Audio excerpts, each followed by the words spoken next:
Today on DC News Now, sunny and nice today, but the DMV bracing for another round of heat and humidity later this week. Meteorologist Damon Matson has your full forecast. A Southeast shooting that left a toddler in the hospital. I'll have the latest on the investigation and how neighbors are fed up. An Amazon driver knocks down a tree in Northwest. Reaction from the community. And we're helping new home buyers navigate hidden fees. We're stretching your dollar. And meet a man helping families break through crippling debt in today's DMV Doer. You're watching the station covering all of the DMV. This is DC News Now. Good afternoon. Happy Tuesday. Thank you for joining us for the news at noon. I'm Tosif Akile in for Mark Hall. It is a beautiful Tuesday in the DMV. We're talking about our weather. Meteorologist Damon Matson joining us for the latest check of our forecast. Damon, thanks for another beautiful day. Let's keep this going. Yeah, you know I'm not going to take the thanks for that. But hey, yeah, if you liked yesterday out there, I mean, come on.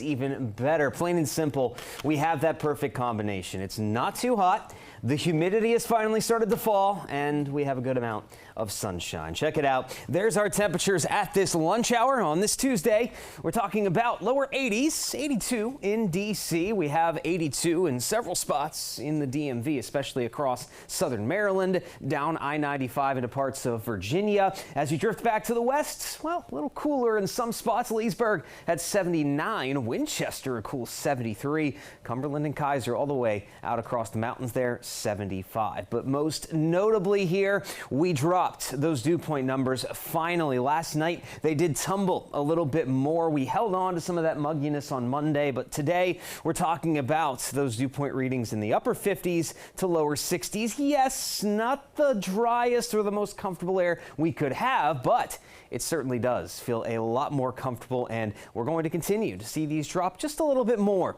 throughout the rest of the afternoon today. And here we have it. Those sunny skies are expected to continue. Only a few clouds will be passing through, and highs later this afternoon, mid 80s, not bad whatsoever. So we get to enjoy this right now, and it looks like we could have this stick around until Wednesday, but as we approach the later portions of the week, how hot and humid is it going to get with this latest round expected to roll in? We'll have a full look at your forecast coming up here in just a bit.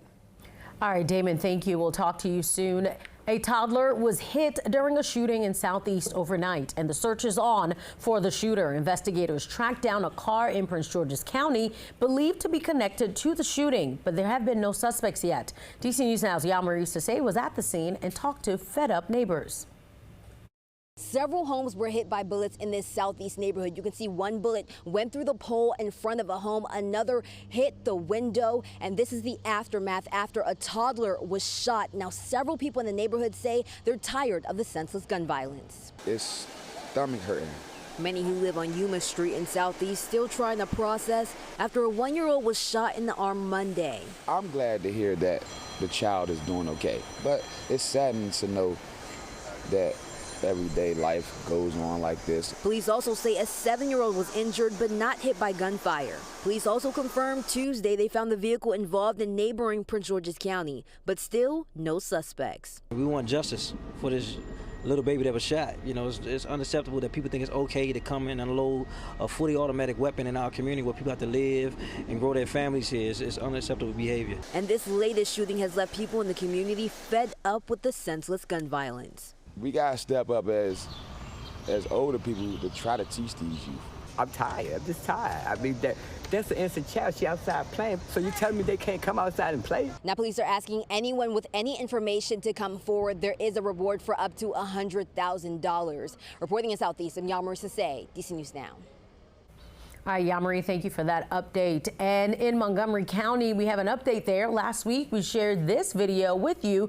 It shows a stream of water flooding a baseball field in Silver Spring. At the time, the county's Department of Fire and Rescue apologized after they say a firefighter retaliated after a baseball hit one of the trucks parked at the firehouse. However, the department is setting the record straight today. The department says it was career employees with Montgomery County Fire and Rescue, not volunteer firefighters. The department says it's working with Maryland National Capital Park Police on damages done to the field to make sure it's playable for the community. A woman is dead after a two-car crash in Germantown. Police responded to Great Seneca Highway near Matinee Road last night. They say the woman's SUV crashed into another car. Another person was hurt and taken to the hospital with serious injuries. The cause of the crash is under investigation. The Trump administration has released federal records on Dr. Martin Luther King Jr. The records related to the 1968 assassination involve the FBI's surveillance of the civil rights leader. The administration's release of the unsealed 240,000 pages of records yesterday came despite opposition from Dr. King's family. His children were able to view the files in advance. This is according to officials, and they say they hope those who see the files consider the full historical context. Take a look at this video. It's security video showing a delivery driver in the district crashing into a tree, knocking it over. Wow, you can see the top corner of the box truck clips the tree enough to topple it. This is on V Street in Northwest. It was quite the shocking sight for neighbors. A shame. It was a really big tree. It was beautiful. And it had covered half the street too when it fell down, and then they brought out the wood chipper almost immediately. There were fire trucks and police officers. Firefighters say no one was hurt. The damage was only to the tree. DC News now reached out to Amazon. They say they're looking into the incident. A guilty verdict in a home explosion case in Northern Virginia. A propane service manager convicted of involuntary manslaughter in last year's Loudoun County home explosion. The jury's verdict says Roger Bentley's action led to the explosion that killed a volunteer Sterling firefighter. Our Max Marcilla spoke with firefighters about this conviction. It's been nearly a year and a half since this home on Silver Ridge Drive shook a neighborhood and shattered a community. Sterling volunteer firefighter Trevor Brown was killed and several other firefighters were injured. Some are still recovering. There's a widow without a husband and children without a father.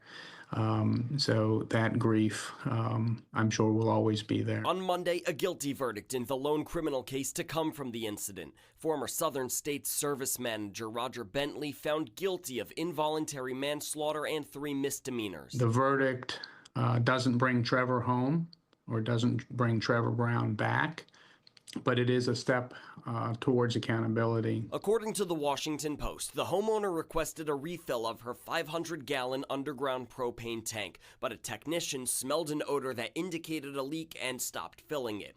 That tech then called Bentley, the service manager. Prosecutors say he told the homeowner the smell wasn't a big deal. The home exploded later that day. In closing arguments, the prosecution said he walked away without warning anyone, doing anything, and left a landmine. The defense argued Bentley didn't know there was a leak. Bentley is not behind bars. A judge is allowing him to remain free until his sentencing on November 6th. He could be sentenced to anywhere from probation to 10 years in prison. And that was Brown's widow, and some of the other injured firefighters have also filed a civil suit against Southern States Cooperative. The lawsuit was filed in May. No trial date has been set yet. A new way to give out fines in the district. Officials launching an income-based fine reduction pilot program. It's expected to reduce the financial burden of photo tickets on low-income drivers while holding them accountable. The program will use, they say, an automated safety camera. Happening tomorrow, Democratic governor candidate Abigail Spanberger will be campaigning in Manassas. She'll announce her plans to grow Virginia's economy, including creating new state jobs and helping small businesses. This economic plan comes as the Commonwealth fell from its top spot as America's state for business. Your time coming up on 12:10 in entertainment news. Condolences from Hollywood continue coming in following the news of Cosby Show actor Malcolm Jamal Warner's death. He famously played Theo Huxtable, the family's only son, in the hit sitcom. Celebrities like Tracee Ellis Ross, Questlove, Jamie Foxx, Magic Johnson taking to social media to share their messages. Investigators say Warner drowned Sunday in Costa Rica. They say he was pulled into a strong current while swimming. Audiences watched the actor grow up on the small screen as Theodore Huxtable on the hit comedy series The Cosby Show from 1984 to 1992. He would go on to find more success with Malcolm and Eddie from 1996 to 2000. In recent years, the actor hosted the podcast Not All Hood, the latest episode dropping just a few days ago. Malcolm Jamal Warner was 54 years old. He survived by his wife and daughter. In consumer news, a grocery staple for so many families is becoming more expensive. The latest beef prices have reached record highs and are likely to drop. Last month, the average price of ground beef rose to $6.12, up nearly 12% from a year ago. Steaks increased 8% to $11.49 a pound, and now tariffs on Mexico may push prices even higher. But beef prices have steadily increased in the past 20 years due to shrinking cattle herds and rising demand. And experts say that will continue. Buying a home is one sure way to the American dream, but there are plenty obstacles, including hidden fees. Laura Hutchinson with our sister station in New Haven, helping you stretch your dollar with what to look out for. It's the American dream, owning a home, and this is the time of year people like to finally make the move. But the dream has a price tag not everyone thinks about as they hand over that down payment. Investopedia with some of the top hidden expenses of home ownership. The first is property taxes, which can fluctuate over time. Homeowners insurance is another that's routine costs beyond the mortgage, and maybe more if you live in an area prone to disasters or flooding. Costly expenses down the road include upkeep and repairs of the roof, HVAC, and electrical systems and plumbing.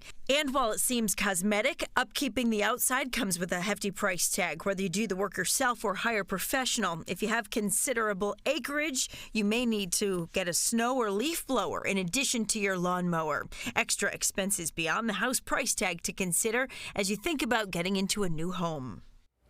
That was Laura Hutchinson reporting, and you can research many of these added expenses like utilities, insurance, and taxes. That way you can see how they'll add to your overall budget.